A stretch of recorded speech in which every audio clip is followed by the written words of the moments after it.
میں علی علی ہوں، میں علی علی ہوں، میں علی علی علی ہوں۔ اعوذ باللہ من الشیطان اللعین الرجیم، بسم اللہ الرحمن الرحیم۔ الحمدللہ رب العالمین والصلاة والسلام علی اشرف الانبیاء والمرسلین سید الاولین والآخرین شفیع المذنبین ابی القاسم محمد صلی اللہ علیہ وآلہ وسلم۔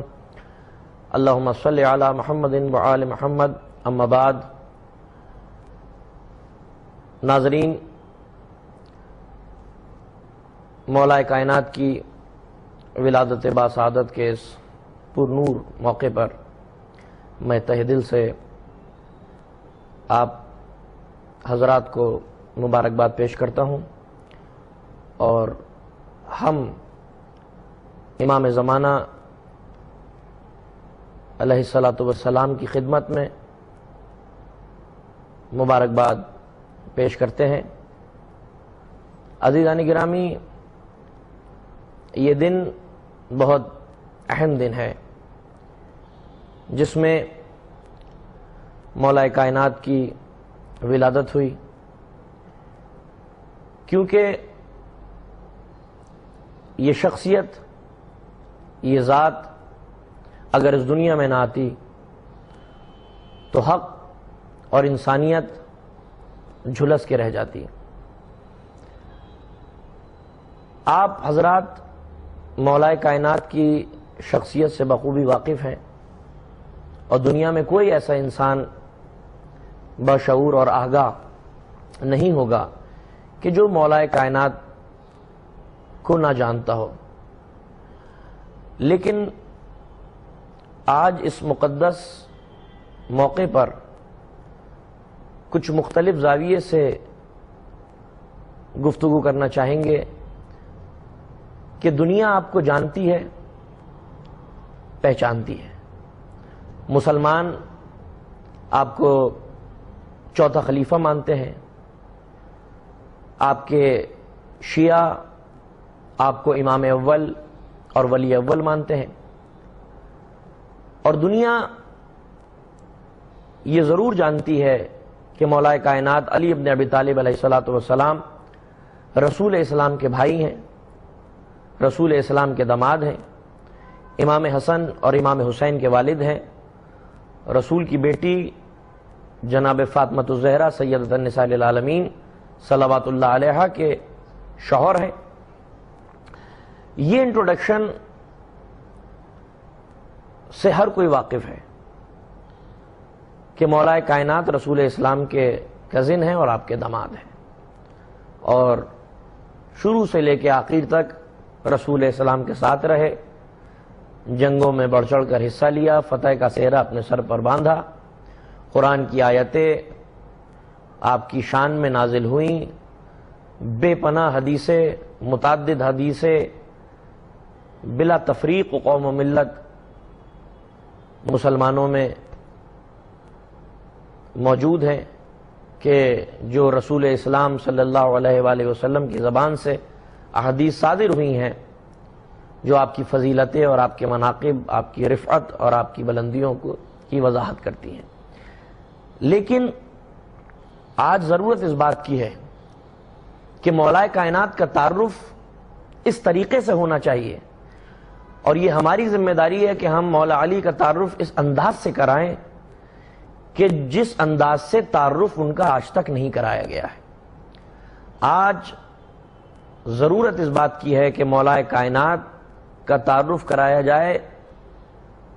یہ کہہ کر کہ مولا علی صرف رسول کے بھائی اور آپ کے داماد، مسلمانوں کے چوتھے خلیفہ، شیعوں کے امام ہی نہیں ہیں، بلکہ آپ انسانیت کے معلم ہیں۔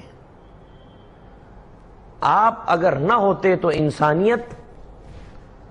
ترقی نہیں کر پاتی۔ آپ وہ ہیں کہ جس نے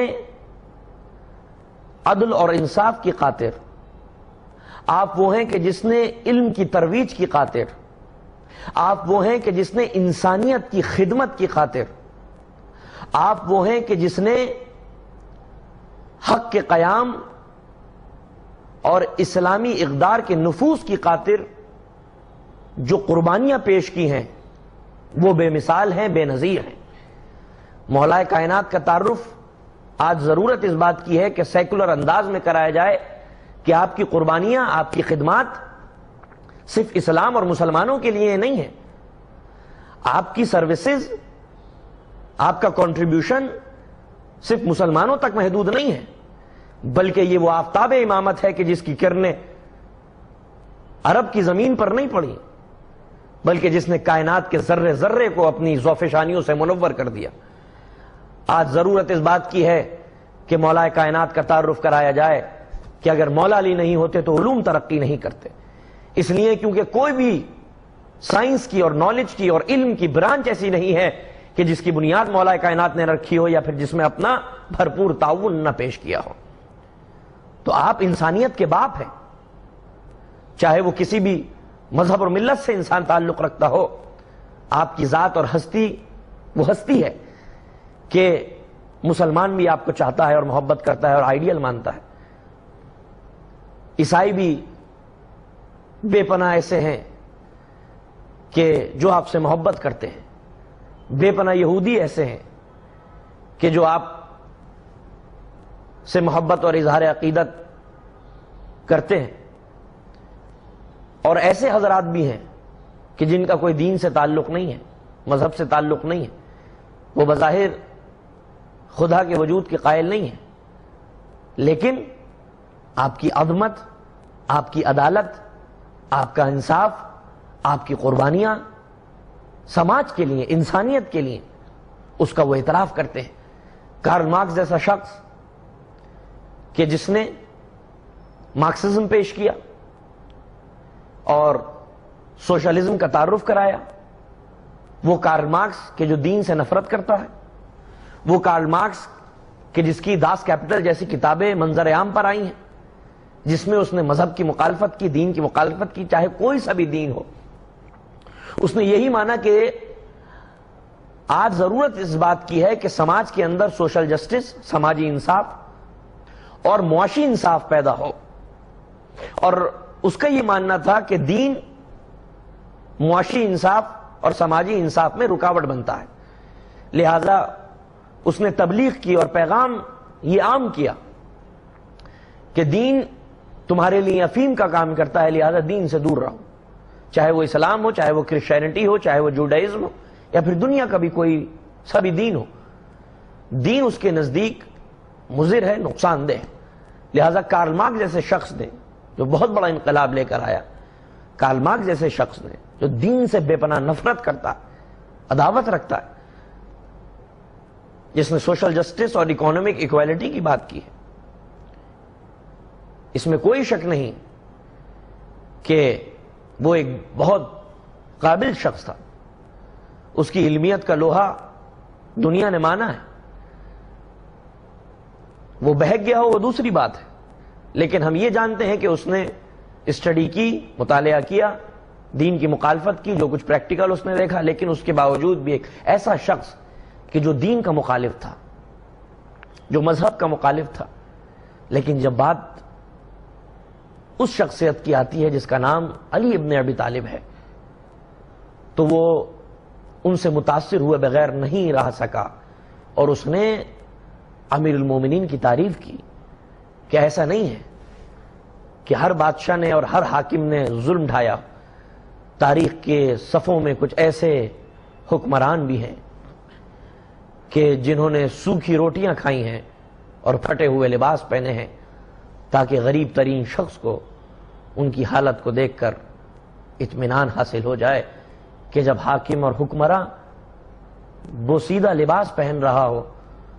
اور جو کی سوکھی روٹیاں کھا رہا ہو، وہ کتنا عظیم ہوگا کہ جس کو نیند نہیں آتی جب وہ لوگوں کی غربت اور ان کی پریشانیوں کو دیکھتا ہے، وہ رات کی تاریکی میں اپنے کاندھے پر روٹیاں رکھ کر جس طریقے سے خدا سب کو رزق دیتا ہے چاہے وہ کلمہ گو ہو یا کلمہ گو نہ ہو، چاہے وہ اس کی عظمت کا قائل ہو یا نہ ہو، چاہے وہ اس کے وجود کا اقرار کرتا ہو یا انکار کرتا ہو، لیکن اللہ وہ رزاق مطلق، وہ سب کو رزق دینے والا ہے۔ اسی رزاق مطلق کا یہ نمائندہ ہے کہ جو رات کی تاریکی میں اپنی پہچان چھپائے ہوئے اس طریقے سے انسانوں میں رزق تقسیم کر رہا ہے، مانو اس کی ربوبیت اور اس کی رزاقیت نے بشریت کا لباس اختیار کر لیا ہو، علی کی شکل اختیار کر لی ہو۔ تو لہٰذا مولا کائنات کی شخصیت ایک عالمگیر شخصیت ہے۔ میں چاہوں گا میرے ناظرین اور نوجوان جو اس تقریر کو سن رہے ہیں وہ اس پوائنٹ کے اوپر، اس نقطے کے اوپر اس نقطے کو سمجھیں کہ مولا کائنات ایک عالمگیر شخصیت ہے، ایک یونیورسل پرسنالٹی ہے۔ آپ انسانیت کے لیے نمونہ عمل ہیں، آپ کے اندر وہ تمام صفتیں پائی جاتی ہیں کہ جو وجود انسانی میں جس کا اجتماع پریکٹیکل لائف میں ممکن نہیں ہے۔ آپ تاریخ کا وہ ایسا معجزہ ہے کہ جب انسان آپ کی شخصیت کا مطالعہ کرتا ہے اور آپ کے بارے میں جاننے کی کوشش کرتا ہے تو اسے پتہ چلتا ہے کہ آپ کی ذات اور ہستی ایک ایسی بے نظیر اور بے مثال ہے کہ جس کی کوئی دوسری مثال ہمیں انسان کی تاریخ میں نہیں ملتی ہے۔ مولا کائنات وہ ہیں کہ جنہوں نے بے لوث انسانوں کی خدمت کی ہے، اتنی قربانیاں دی ہیں، اتنی قربانیاں دی ہیں کہ جس کا تصور انسان نہیں کر سکتا ہے۔ آپ کی زندگی 3 حصوں میں تقسیم کی جا سکتی ہے، آپ کی پیدائش سے لے کر اس وقت تک کہ جب رسول اسلام کا انتقال ہوا، یہ 33 برس کی زندگی ہے۔ دوسرا فیز جو آپ کی زندگی کا ہے جو بہت اہم ہے، وہ 25 برس کا دور ہے کہ رسول اسلام کے انتقال سے لے کر اس وقت تک کہ جب لوگوں نے آپ کی بیعت کی اور ظاہری خلافت آپ کو حاصل ہوئی۔ اور تیسرا فیز آپ کی زندگی کا وہ ہے کہ جب آپ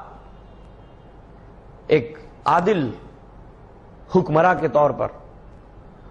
مسند خلافت پر بیٹھے اور آپ نے ایک مثالی حکومت اس زمین پر قائم کی۔ تو یہ 3 حصے ہیں آپ کی زندگی کے، یہ 3 فیز ہیں آپ کی زندگی میں، جو ہر فیز اپنے آپ میں ایک زندگی ہے، ایک بایوگرافی ہے، اور ضرورت اس بات کی ہے کہ اس کا مطالعہ کیا جائے مختلف پرسپیکٹو کے ساتھ، کہ آپ کی پہلے 33 برس کی زندگی وہ کچھ اور ہے، اگلی 25 برس کی زندگی وہ کچھ اور ہے، اور پھر جو آخری حصہ ہے آپ کی زندگی ہے 5 برس کا کہ جس میں آپ نے حکومت کی ہے وہ اور ہے۔ تو 33 برس کی زندگی سے دنیا واقف ہے کہ کس طریقے سے آپ نے رسول اسلام کا ساتھ دیا، دعوت ذوالعشیرہ سے لے کر، اور جنگ بدر ہو، جنگ حنین ہو، جنگ خندق ہو، اور جتنی بھی خدمات ہو سکتی تھیں وہ آپ نے انجام دی اسلام کی ترویج اور تعمیر میں۔ اور کبھی بھی رسول اسلام کے سامنے نہ کوئی مشورہ دیا رسول کو، نہ کبھی کوئی سوال کیا رسول اللہ سے، نہ اف کیا، بلکہ ایک اطاعت محض کا مظاہرہ، کیونکہ جب آپ یہ سمجھ گئے ہیں کہ یہ شخص جو ایک تحریک کا آغاز کر رہا ہے اور ایک دین لے کر آیا ہے، یہ اللہ کا بھیجا ہوا رسول ہے، تو پھر سوال کی کوئی گنجائش نہیں، شک کی کوئی گنجائش نہیں۔ لہٰذا آپ نے وہ مظاہرہ کیا کہ دیکھو نبی کی محبت کیا ہوتی ہے، دیکھو نبی کی اطاعت کیا ہوتی ہے، دیکھو نبی کی بندگی کیا ہوتی ہے۔ مولا کائنات جس نے اطاعت محض، جو مطیع مطلق تھا، جس نے ایبسولوٹ اوبیڈینس کا مظاہرہ کیا. رسول السلام کا ایسا عاشق، ایسا چاہنے والا ہمیں صف ہستی پر مل ہی نہیں سکتا. کہ آپ دیکھیں کہ جب رسول السلام کا انتقال ہو گیا اور آپ کو غسل دے رہے ہیں تو وہ پانی جو امیر المومنین نے غسل کے لیے استعمال کیا تھا، امیر المومنین نے اس پانی کا ایک بھی قطرہ زمین پر گرنے نہیں دیا، بلکہ وہ پانی جس سے رسول اللہ کو غسل دیا تھا مولا کائنات نے وہ پانی پی لیا تبرک کے طور پر. یہ ہے معرفت، یہ ہے آپ کی محبت، یہ ہے رسول کے کمالات کہ تم رسول السلام کو کبھی بھی مردہ مت سمجھنا. یہ مت سمجھنا کہ رسول السلام اگر اس دنیا میں نہیں رہے ہیں تو ان کی کوئی عظمت نہیں ہے، ان کی کوئی حیثیت نہیں، ان کا مردہ جسم بھی اس لائق ہے کہ اگر پانی اس سے مس ہو جائے تو علی جیسے ولی کے لیے بھی تبرک بن جایا کرتا ہے. تو یہ 33 برس کی زندگی دنیا اس سے واقف ہے، مسلمان اس کو جانتے ہیں کہ آپ کی بے لوث خدمات، جس طریقے سے آپ نے بڑے بڑے مار کے سر کیے اور جس طریقے سے رسول السلام کی نصرت کی کہ کبھی شب ہجرت رسول السلام کے بستر پر سو کر رہے ہیں، کبھی جنگوں میں رسول السلام کا دفاع کرتے ہوئے نظر آ رہے ہیں، کہیں جہاں سب خاموش ہے وہاں تنہا آواز بلند کر کے دشمن کو سرنگو کر رہے ہیں، وہاں جہاں اسلام کی آبرو خطرے میں پڑ رہی تھی وہاں بس ایک تلوار تھی اور ایک آواز تھی. وہ تلوار ذوالفقار تھی اور آواز کسی اور کی نہیں، وہ مرد مومن کہ جس کو تاریخ نے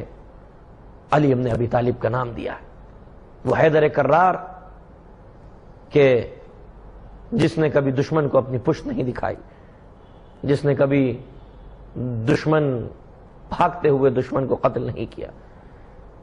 عرب کے اندر یہ ماحول تھا کہ جب دشمن کو قتل کیا جاتا تھا اور اگر دشمن بہت بڑا بلون تو ساون تو سورما ہوا کرتا تھا تو اس کے ناک کان کاٹ لیے جاتے تھے اور اس کی بے حرمتی کی جاتی تھی، پروف کے طور پر کہ دیکھو ہم نے اتنے بڑے سورما کو، اتنے بڑے بہادر شخص کو قتل کیا. جب مولا علی نے جنگ خیبر میں مرہب کو واصل جہنم کر دیا تو اس کی بہن کو پتا چلا، اس کی بہن کو پتا چلا تو گھر سے روتی ہوئی، چیختی چلاتی ہوئی وہ گھر سے باہر نکلی کہ میرا بھائی مارا گیا. تو اس کی آنکھوں سے آنسوؤں کا سیلاب جاری اور ساری تھا اور وہ تیزی سے اپنے بھائی کی طرف میدان کارزار میں بڑھتی چلی جا رہی تھی. لیکن اس کے خود یہ بیانات ہیں کہ جیسے جیسے میں اپنے بھائی کی میت کو دیکھ رہی تھی میرے آنسو سوکھتے چلے جا رہے تھے. جب وہ اس کے جسم کے نزدیک آئی اس نے دیکھا کہ مارنے والے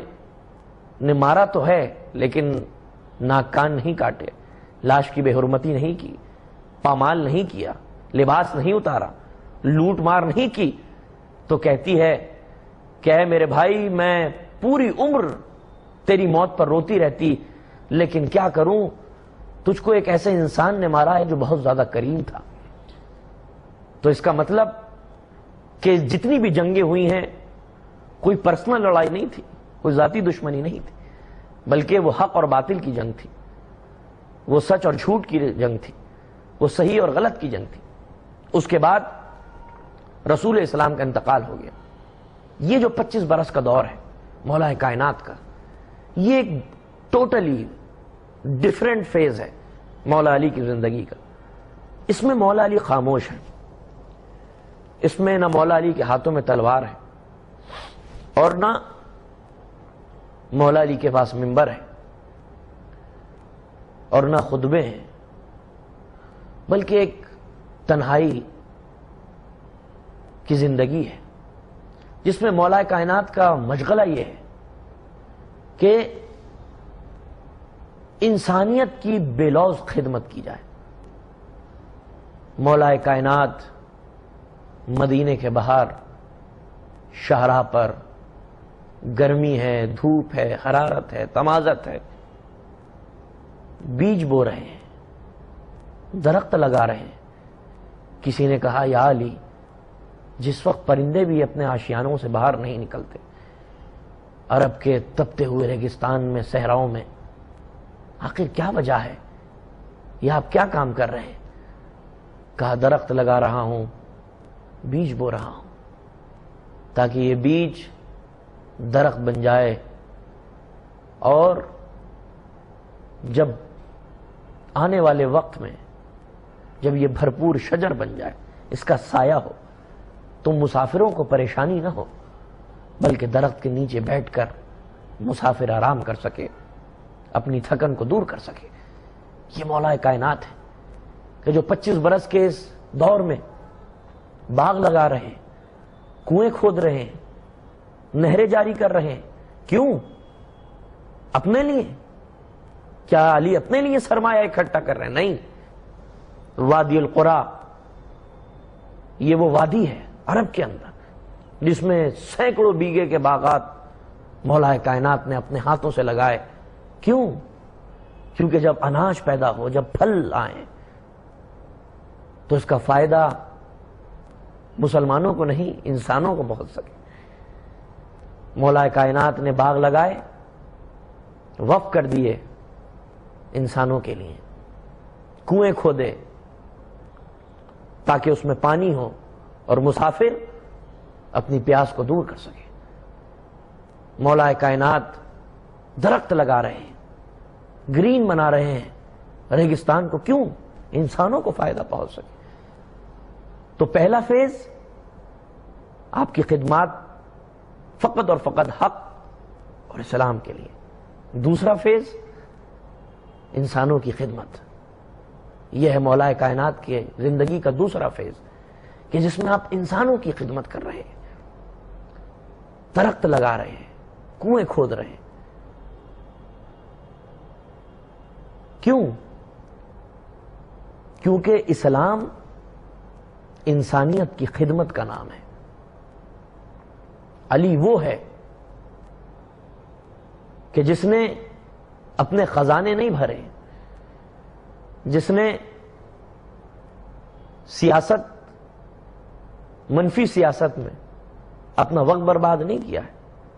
بلکہ انسانیت کی خدمت کی ہے۔ اور جو بھی مولا علی کو اپنا آئیڈیل اور امام مانتا ہے، اسے چاہیے کہ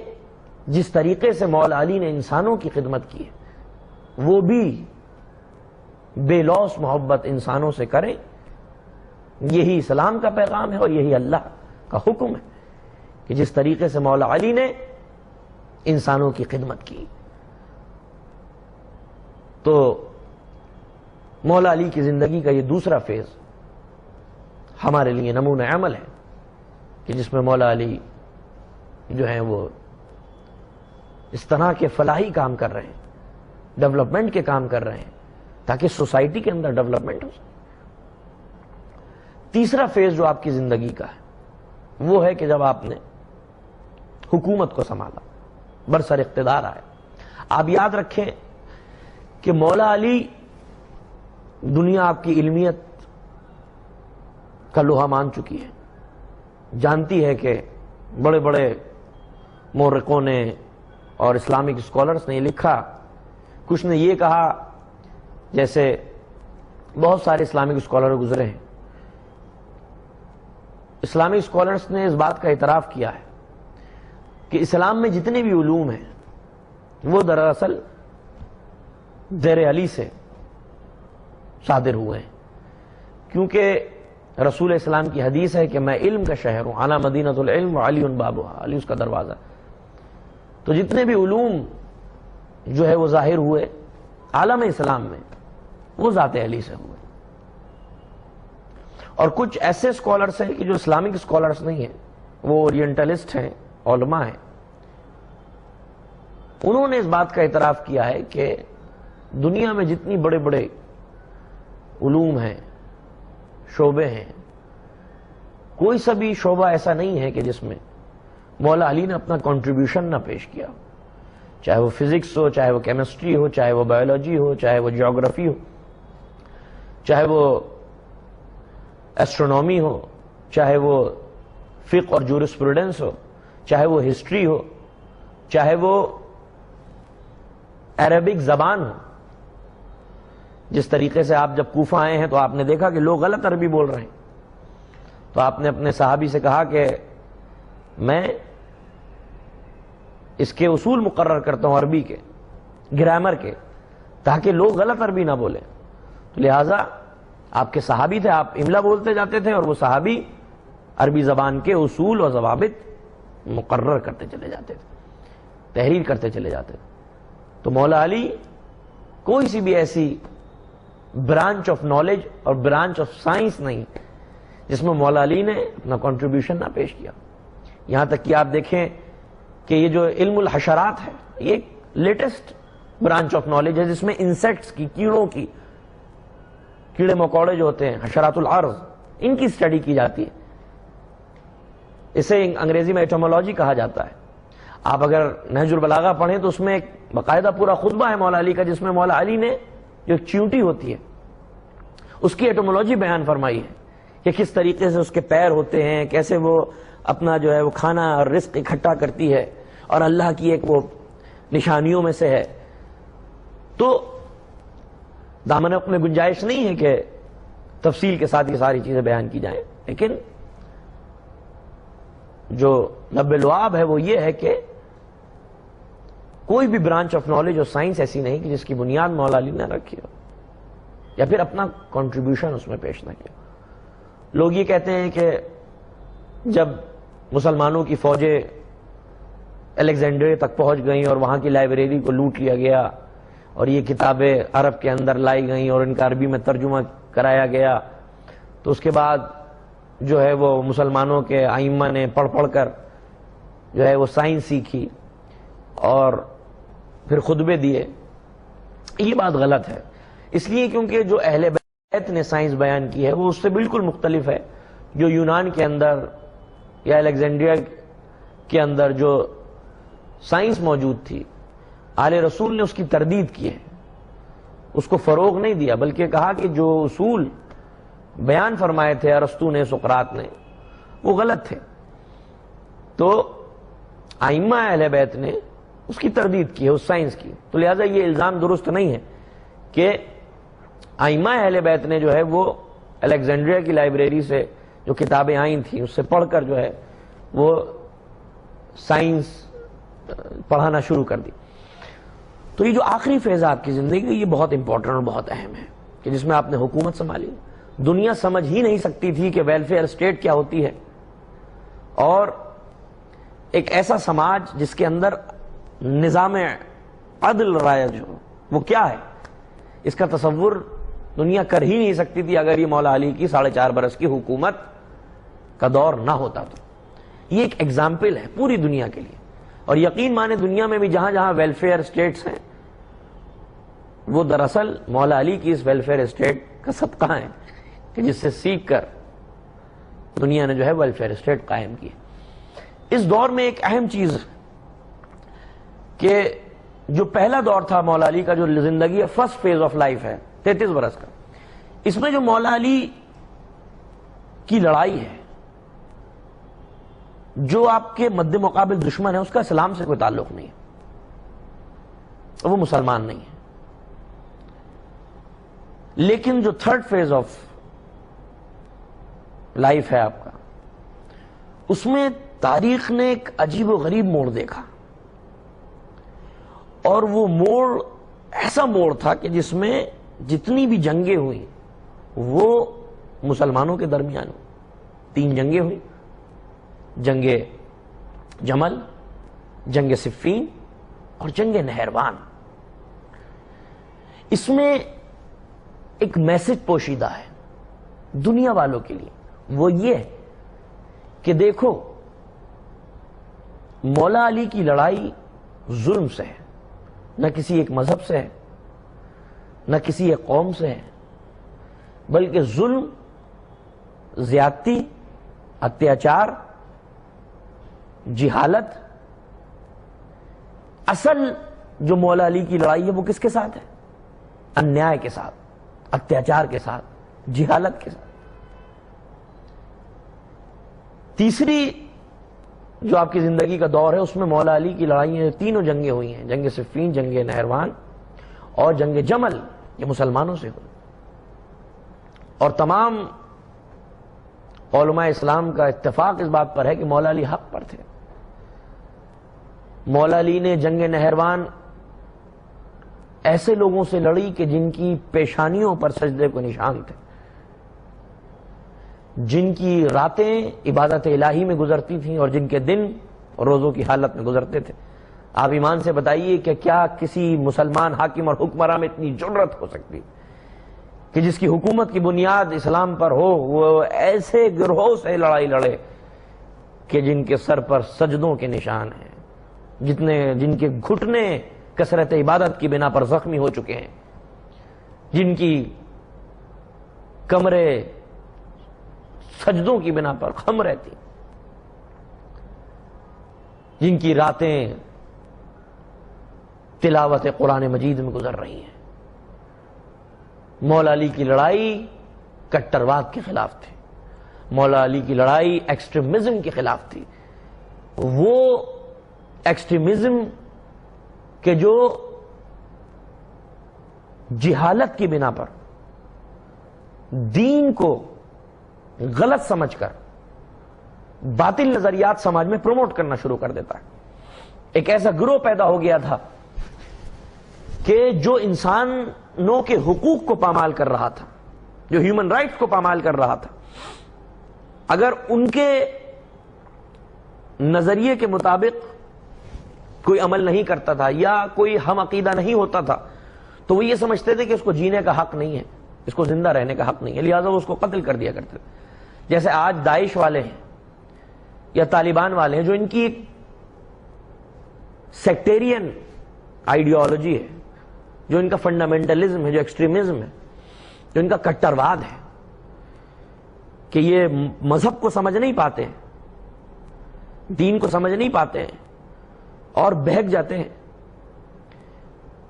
اور غلط نظریات کی ترویج کرنے لگتے ہیں سماج اور سوسائٹی کے اندر۔ یہ ایک ایسا گروہ تھا کہ جو عقیدہ نہیں ہوتا تھا اس کو قتل کر دیا کرتا تھا، لہذا امیر المومنین نے سب سے پہلے ان کے پاس صلح کا پیغام بھیجا، ان کو سمجھانے کی کوشش کی، ان کے ساتھ آرگومنٹس کیے، قرآن کے دلائل پیش کیے، حدیثوں سے استفادہ کیا، ان کو سمجھانے کی کوشش کی، لیکن وہ نہیں مانے، بار بار سمجھاتے رہے، بار بار سمجھاتے رہے۔ آپ نے پوری کوشش کی کہ جنگ کی نوبت نہ آئے، لیکن یہ گروہ نہیں مانا، یہ گروہ وائلنٹ ہو گیا تھا، یہ گروہ قتل کرنے لگا تھا، لوگوں کی جانیں لینے لگا تھا، پیس انہوں نے ختم کر دیا تھا۔ زمانے میں وائلنس جو ہے وہ پروموٹ کر رہے تھے، لوگوں کو بہکا کر جو ہے وہ قتل و غارت گری کر رہے تھے۔ پھر لہذا مولا کائنات نے جنگ جمل لڑی اور اس فتنے کو ختم کر دیا، اور مولا علی نے خود اپنی فضیلت اور شان میں یہ جملے کہیں کہ وہ صرف میری ذات تھی کہ جس نے شر کی آنکھ کو پھوڑا اور فتنے کے سین کو توڑ دیا، ورنہ علی کے علاوہ کسی میں ہمت اور جرأت نہیں تھی، صلاحیت نہیں تھی کہ اس فتنے کو ختم کر سکے۔ لہذا مولا علی کی زندگی کے یہ 3 فیزز انسانیت کے لیے نمونہ عمل ہیں۔ پروردگار عالم ہمیں توفیق عنایت فرمائے کہ ہم مولا علی کی حقیقی معرفت حاصل کر سکیں اور مولا علی کا تعارف ایسے کرائیں جیسے کرانے کا حق ہے۔ یقین مانے اگر دنیا مولا کائنات کو پہچان جاتی تو علی کے جھنڈے کے نیچے آ کے انسانیت جمع ہو جاتی، کیونکہ یہ وہ واحد دنیا کا پلیٹ فارم ہے جس میں پوری انسانیت یکجا ہو سکتی ہے۔ اس پلیٹ فارم میں اتنی وسعت ہے، دنیا نے نام علی کو تو سنا ہے لیکن ذات علی کا عرفان حاصل نہیں کر پائی۔ پروردگار عالم ہم سب کو توفیق عنایت فرمائے کہ ہم مولا علی کی تعلیمات پر عمل کریں اور آپ کی تعلیمات پر صرف عمل ہی نہ کریں بلکہ تعلیمات کو نشر کریں، مسلمانوں سے میں اپیل کروں گا کہ یہ بہت بڑا المیہ ہے کہ مسلمان آل رسول کی تعلیمات سے دور ہو گئے ہیں۔ کتنی حدیثیں ہیں، کتنے اقوال ہیں کہ جو مسلمانوں تک پہنچے ہی نہیں ہیں مولا کائنات کے۔ مسلمانوں کو چاہیے کہ آپ کے اقوال، آپ کی تعلیمات، آپ کی حدیثیں وہ پڑھیں، ان کا مطالعہ کریں، اس لیے کیونکہ رسول اسلام کی حدیث ہے کہ علی کا قول میرا قول ہے اور علی کا فعل میرا فعل ہے۔ وآخر الدعوانا ان الحمد للہ رب العالمین۔